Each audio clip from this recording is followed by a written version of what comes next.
the nonverbal essay. It's going to be 3 to 5 pages. And what you're going to do is you're going to observe somebody that you know. You're going to observe their nonverbal behavior. You're going to observe them without them knowing it. And then you're going to try to interpret their actions.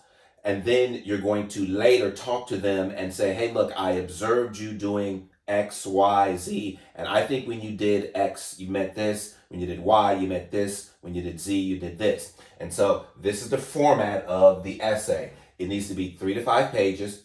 Depending on the class, you're going to use either APA or MLA. I'm sorry, you're going to use either AP or MLA. I will specify once you get into the class. And so then you have nonverbal introduction, and you just start your introduction. Nonverbal communication is 95% of all communication. What I'm going to be doing is I'm going to be observing such and such, and this is your thesis.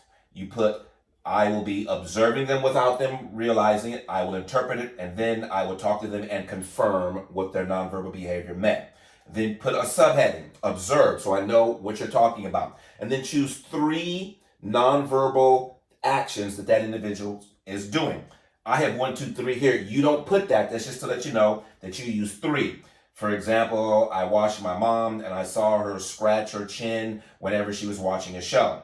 I was also watching my mom and I saw her smiling whenever she was looking at some pictures. And then the third thing that I observed my mom doing was she was frowning whenever she was getting bad news. So choose 3 things, you observe them, and you write about it. Then you interpret it without them knowing. So when you're observing, let me go back. When you're observing, you don't let them know that you're observing. You do this without interrupting them.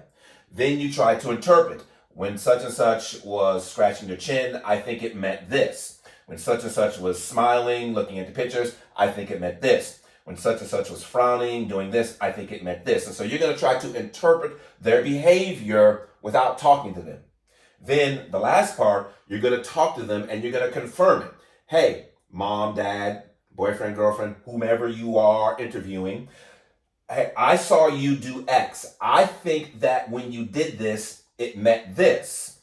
They will say, yes, when I did this, that's what it meant. Or no, when I did this, it meant this. Sometimes they might say, I didn't even realize that I did it. So then you have to talk to them and ask them, all right, well, now that I'm pointing it out, what do you think that it meant? And then you come over, you have nonverbal conclusion, and then you sum it up. I had 3 parts of this paper. I observed, I interpreted, and I confirmed. And then what I learned was, this is not a subheading, this is just a sentence. What I learned was that I misinterpreted or I interpreted correctly the nonverbal actions of whomever I was interviewing. Again, 3 to 5 pages, depending on the class. It'll be MLA or AP. This is the format of the nonverbal essay.